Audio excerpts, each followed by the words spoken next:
So hi guys, balik lagi bareng gue Raib di konten BF Bahas Film.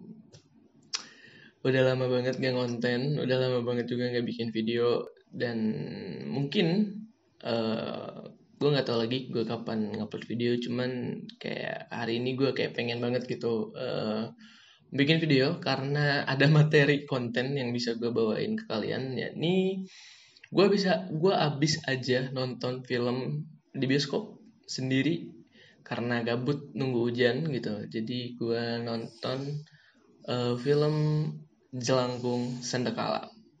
Sumpah gue nggak tahu sama sekali ada film yang berjudul itu Jelangkung Sandakala. Gue juga nggak tahu trailernya kayak gimana gitu. Pemainnya siapa aja gue nggak tahu. Gue tahu pemainnya siapa aja tuh ketika gue lihat posternya di bioskop. Gue nonton itu karena cuman film itu yang paling cepat gitu. Gue nggak nunggunya gitu. Oke, jadi tanpa banyak bacot lagi, mari kita langsung ke pembahasan gitu ya. Menurut gue, film itu kayak gimana?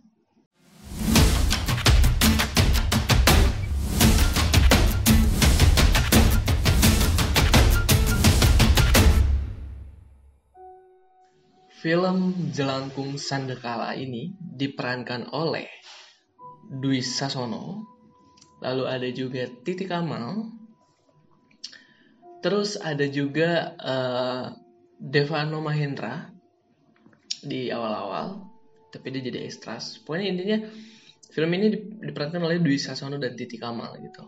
Jadi dari segi cerita, si film Jelangkung Sandakala ini sebenarnya ini adalah cerita yang kurang lebih hampir sama dengan cerita-cerita film Jelangkung di sebelum-sebelumnya. Kan banyak tuh film yang berjudul Jelangkung juga gitu.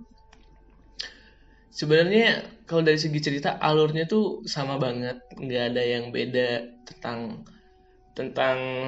orang yang manggil jelangkung gitu. Dan ya mungkin perbedaannya differentnya adalah kalau misalkan di sini adalah konflik masalahnya adalah ada seorang anak yang diculik gitu sama sesosok sandakala ini yang bisa kita lihat atau kita panggil dengan melakukan ritual jelangkung gitu. Menurut gue dari segi cerita nggak ada yang istimewa banget, nggak ada yang eh, keren bang. Maksudnya itu bagus, ceritanya bagus, tapi nggak keren gitu buat gue. Karena dari segi alur mudah ketebak, terus tidak ada juga apa yang namanya, ada plot twist, tapi ya plot twistnya juga udah ketebak gitu sama gue gitu dari awal konfliknya dimulai gitu. Mungkin yang menjadikan perbedaan di film ini gitu, kalau misalkan dari cerita kan menurut gue ya standar-standar aja gitu cerita-cerita horor di Indonesia. Yang menjadi perbedaan adalah mungkin dari banyak di sini teknik penyutradaraan yang dipakai. Ada juga banyak juga teknik pengambilan gambar yang dipakai ya karena mengikuti zaman juga gitu kan, dimana sekarang banyak banget teknik pengambilan gambar yang menurut gue keren-keren banget gitu untuk ngambil gambar, dan visualnya tuh menurut gue kayak anjing banget gitu. Dan juga mungkin di teknik editingnya beda banget dan keren banget gitu.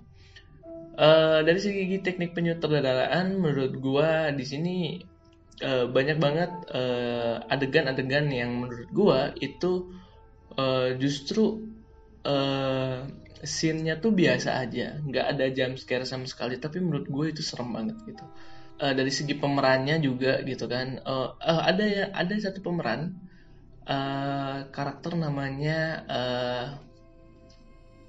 Sano, gue lupa. Seno kalau nggak salah Seno. Gue suka banget sama peran itu. Seno, gue suka banget, pemainnya juga suka banget. Gue lupa namanya siapa, tapi kalau kalian lihat juga kalian pasti tahu lah kalau misalkan orang itu adalah familiar di industri perfilman, banyak banget memerankan film-film gede gitu. Terakhir gue nonton orang tersebut ada di Perempuan Tanah Jahanam. Abis itu banyak juga teknik pengambilan gambar yang dipakai yang menurut gue ini bagus banget dari segi angle, terus mainin komposisi dan segala macam, menurut gue bagus banget. Ya itulah yang mungkin yang bisa membedakan film Jelangkung di yang sekarang sama film Jelangkung pada sebelum-sebelumnya tuh gitu. Dan di sini teknik editingnya banyak banget ngegunain efek gitu.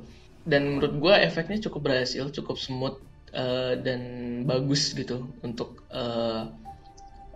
ukuran film Indonesia. Menurut gue itu udah bagus banget di editingnya. Cuman amat sangat disayangkan mungkin ada beberapa scene editing di color gradingnya menurut gue seakan memaksakan gitu. Jadi kayak mungkin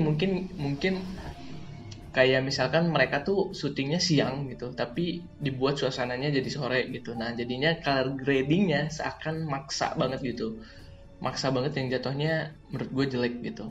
Mungkin mungkin menurut gue gitu gitu sih untuk di editing. Oh, untuk di segi cerita, ini mungkin ada sedikit penambahan yang gue lupa juga. Ini eh,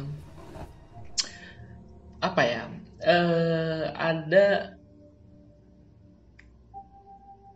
Ada part di mana cerita ini mirip banget kayak Upside Down, bukan Upside Down. Ya, Upside Down, terus Stranger Things, kalau kalian nonton Stranger Things atau enggak Insidious 2 gitu. Dimana ada anak yang diculik ke alam lain dan orang yang di dunia nyata, kita masuk ke alam dunia lain untuk menyelamatkan si orang tersebut gitu. Dan cerita ini dipakai gitu di sisi Jelangkung ini.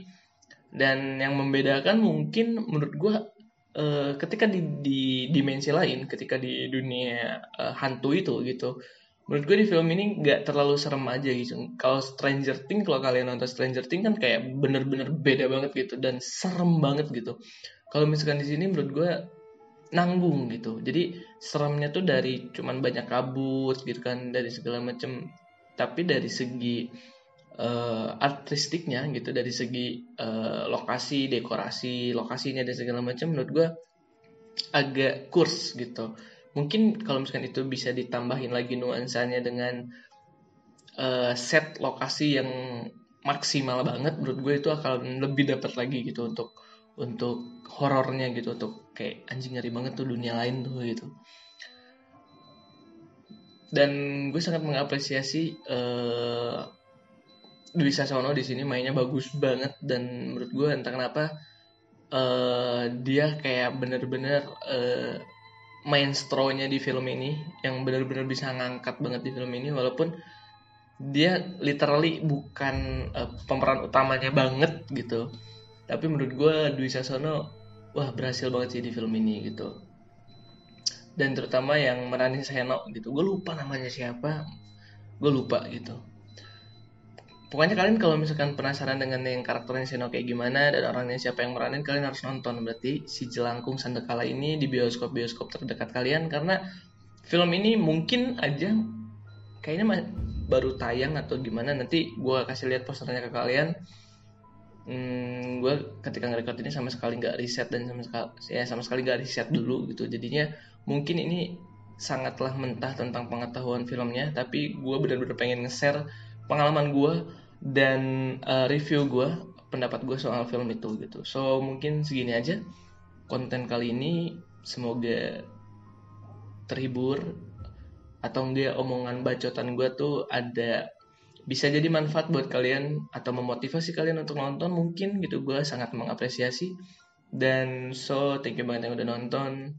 See you di next video, yang gue nggak tahu kapan lagi gue bikin video. Dan thank you banget buat kalian yang baru aja subscribe gue gitu. Seperti yang gue bilang, walaupun gue nggak ngupload konten, entah kenapa masih ada aja yang subscribe gue, dan gue sangat berterima kasih lah untuk itu. Buat kalian yang baru nge-subscribe gue dan baru nonton gue, so welcome ke dunia gue. Pokoknya awas raib, saksikan lagi Beo atau trailer atau apa.